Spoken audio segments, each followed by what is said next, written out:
Quand j'ai commencé la journée de ce vlog, j'aurais jamais imaginé tout ce que j'allais vivre en expérience, en émotion et en trucs de fou. Pour moi, tout ce que j'allais subir dans ma journée, c'était genre l'épreuve d'aller faire une randonnée avec mes potes. C'était juste ça. Et franchement, j'étais tellement bonne en réalité. Coucou, aujourd'hui on est un nouveau jour, on était un jour de matin parce qu'en fait on se réveille très tôt. On se réveille très tôt pour aller faire de la randonnée. Et finalement j'ai passé la journée la plus folle de mon voyage au Laos. On est bien? C'est bon? On est prêt?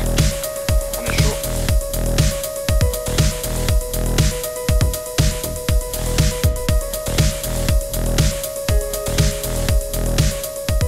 Il était 7 h du mat, donc on démarrait la journée et on avait vachement faim. Du coup, on s'est dit, tiens, si on s'arrêtait dans un restaurant. Et on a trouvé un boui-boui dans lequel on s'est arrêté. Là, on fait un petit arrêt et on espère manger là. On sait pas ce qu'il y aura à manger du tout.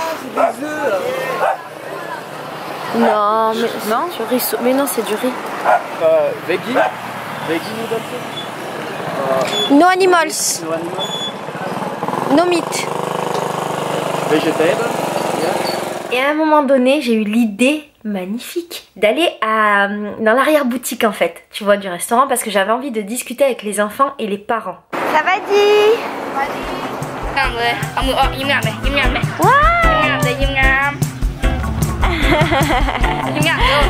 elle sourit, ça y est.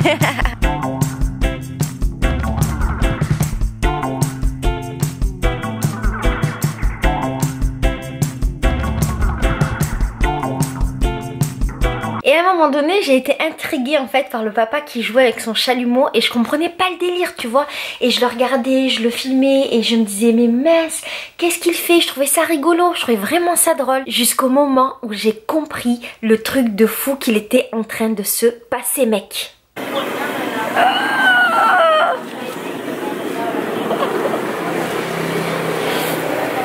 Et alors là, à ce moment, je me sentais tellement mal, je trouvais ça dégueulasse, ça sentait mauvais, j'étais horrifiée et je sais pas, je me sentais trop mal parce qu'il y avait ce chien qui était par terre et que le mec, en fait, moi je croyais que le chien, tu vois, il dormait et en fait le mec est venu avec le chalumeau et il a commencé à chalumer le chien, à lui brûler tous les poils et c'était horrible et j'avais jamais vu ça de ma vie. Et il y avait les mecs qui se foutaient de ma gueule parce qu'ils voyaient à quel point j'étais écœurée. Et je suis retournée voir les copains et on a eu une discussion pour comprendre en fait qu'est-ce qui se passait en nous, tu vois?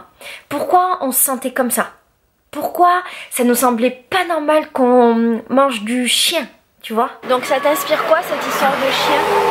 Alors c'est la première fois que je vois des gens qui mangent du chien, j'en ai entendu parler partout mais j'ai jamais vu ça en Asie alors que ça fait 4 mois que je voyage et là derrière moi ils sont en train de dépecer un chien et brûler leurs poils et ça pue. Voilà, mais ça fait partie de l'Asie, c'est leur culture, c'est comme ça. Ouais, c'est pas l'odeur, c'est plus l'effet que je vois ça dans ma face en train de brûler les poils, c'est troublant. Troublant? Je suis troublé. Mais en fait ce qui est troublant aussi c'est que si ça avait été peut-être un cochon ou une chèvre, ça nous aurait pas fait de la peine comme ça. Voilà. C'est là aussi que c'est problématique. C'est juste qu'on a une affinité particulière avec les chiens, de 1, et que je suis de 2, je pense qu'on est simplement pas habitué. Pour eux c'est un animal comme un autre en fait. C'est de la nourriture pour eux. Ils n'ont pas la même intimité avec les chiens qu'on a. Pour eux c'est normal. Qu'est-ce que t'en penses toi? Moi ça me conforte dans l'idée que je suis contente de pas manger de viande. Moi ça fait un peu plus de mois maintenant que je suis végétarien ici en Asie et puis c'est tellement plus simple et comme ça c'est ma seule manière d'être sûr de jamais manger ce que je veux pas. Du coup d'avoir vécu ça, je trouve que c'est vachement intéressant parce que c'est une super introduction à la problématique du spécisme et c'est vraiment une mise en situation que j'avais jamais vécue.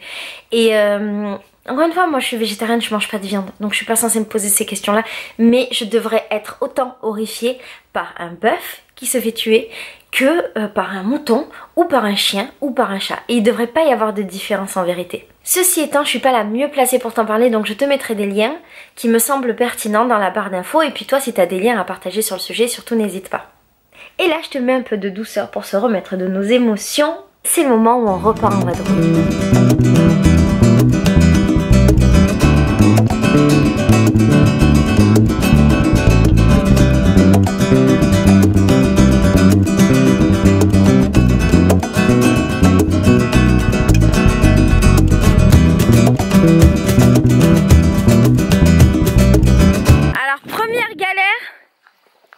Crevaison. Aucune raison. Crevaison. Comment va-t-on s'en sortir? Il va falloir pousser la moto vers un garagiste. Mais qui sait à combien de kilomètres? On est tellement loin de tout là. Bon bah moi je voulais faire une longue pause donc ça tombe bien une petite crevaison. On va essayer de chercher d'aller chez les gens pour demander. Ça va aider. Il est à moitié nu.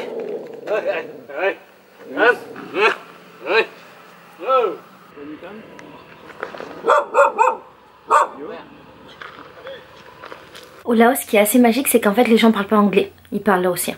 Et nous on parle pas laotien. Et ben quoi qu'il arrive, tu te fais toujours comprendre par les laotiens. Et ça c'est ouf. Et ça m'a vachement appris à être décomplexée avec le fait de ne pas parler la langue du pays.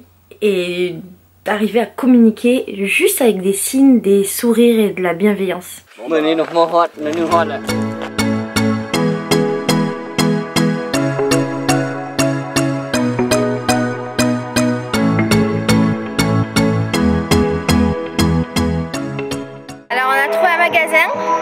Juste après la crevaison, là. Et il semblerait que ce soit un magasin qui répare les pneus. Ça c'est quand même la chance sur notre malchance. Exactement.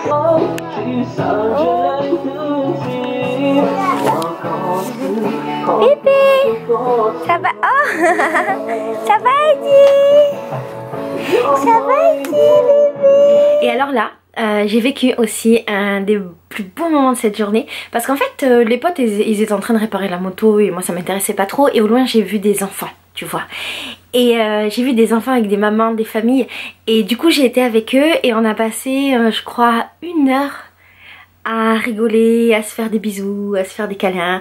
La maman elle allaitait son bébé, c'était trop mignon, les enfants ils couraient dans tous les sens, c'était chouette, ils venaient nous faire des câlins. Et c'était vraiment un moment magique et plein d'émotions parce qu'en fait on ne se comprenait pas, mais il y avait plein de choses qui se passaient entre nous.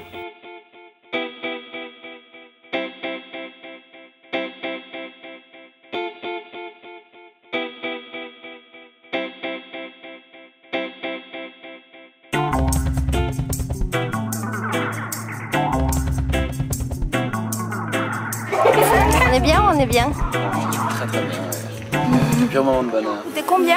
Alors ça a coûté 50 000 pour réparer la roue du scooter. Alors en fait c'était à la chambre à air, mais quand même 50 000 ça fait à peu près 6 francs.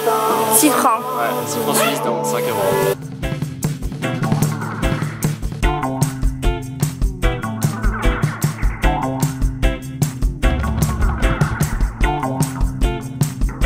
On fait une petite pause fruits.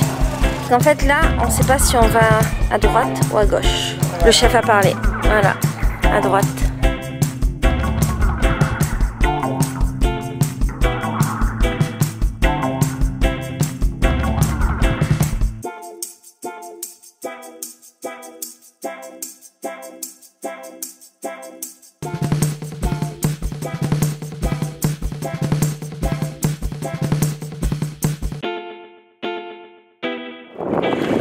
Donc là, on est dans des routes qui ne sont pas encore faites. Donc ça devient la merde.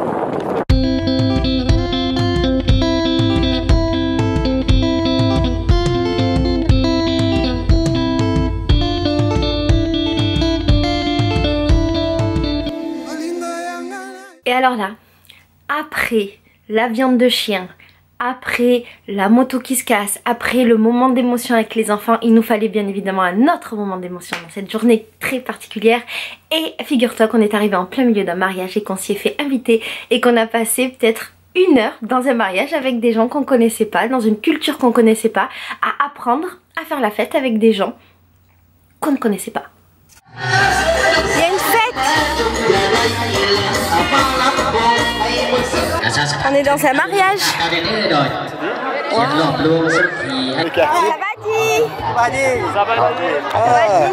Can we the party with you? Yeah, starting just this wedding. Wedding. Wow. Wedding. Yeah, Who's the Oui, se marier. I think it's fun. It's so You? Wow. Et là, elle nous offre un truc qui a l'air d'être de l'alcool, mais je vais boire.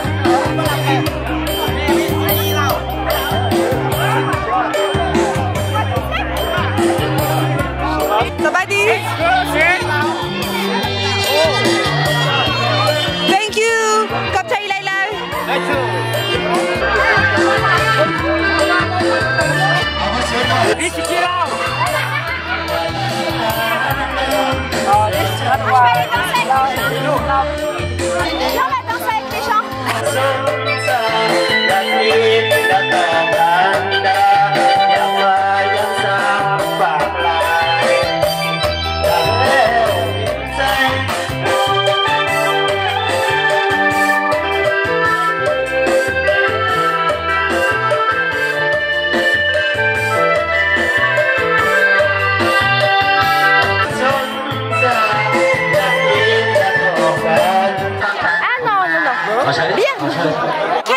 No!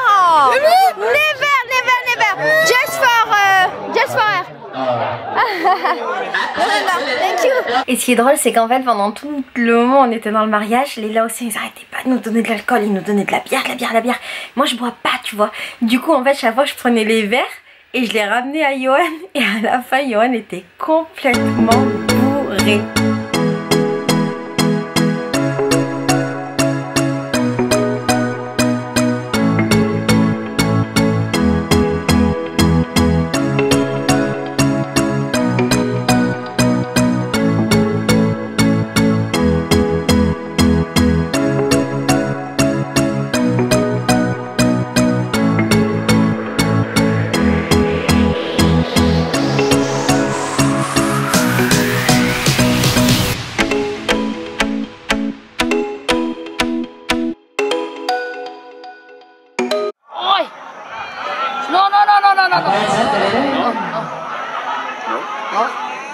Bahu. Bahu? What is bahu? Bahu. Bahu? ไปฟ้อนน้ำกันกันบ่ Oh, I don't speak loud.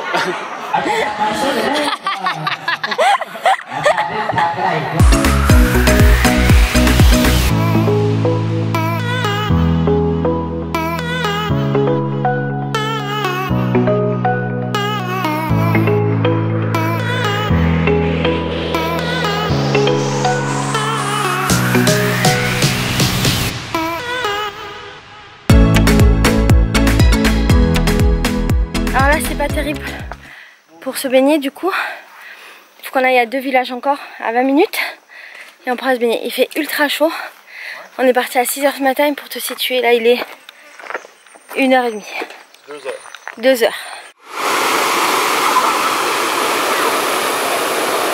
Bon bah du coup on va rester là et on va aller se baigner avec les jeunes d'ici.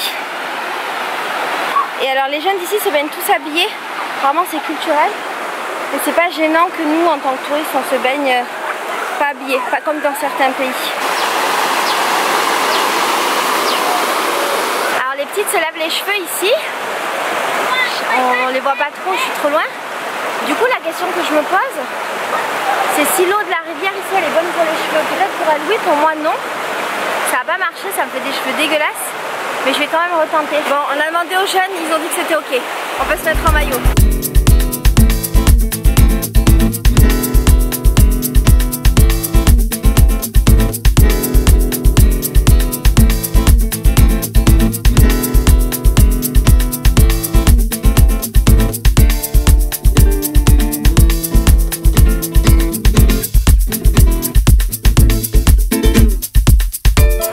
Là-bas ils sont tous bourrés et ils se passent la journée à boire des bières.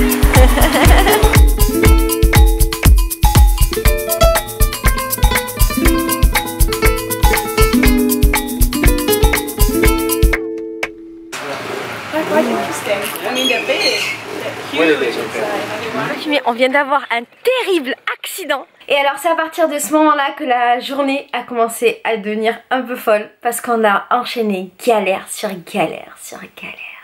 Je saigne, je vais bientôt mourir. Regarde. Il se moque de moi. Bon ça va, c'était terrible. On a glissé en fait à l'arrêt sur du sable. On est tombé au ralenti, tous les Laotiens se sont foutus de notre gueule. You speak English? Yes, I will die. Hospital, ambulance. Non, c'est rien. Et alors après cet énorme, ce gigantesque accident de moto, il a commencé tout simplement à pleuvoir. Et puis ensuite on a eu de la grêle et de la pluie et de la pluie et de la pluie. Et alors qu'on roulait depuis vachement longtemps sous la pluie et qu'on était congelés, mais vraiment congelés. En plus on avait quasiment pas de vêtements, donc bon, c'était horrible. On a entendu de la musique, donc on s'est dit, pourquoi on n'irait pas voir?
Il lui ramène encore de la chose.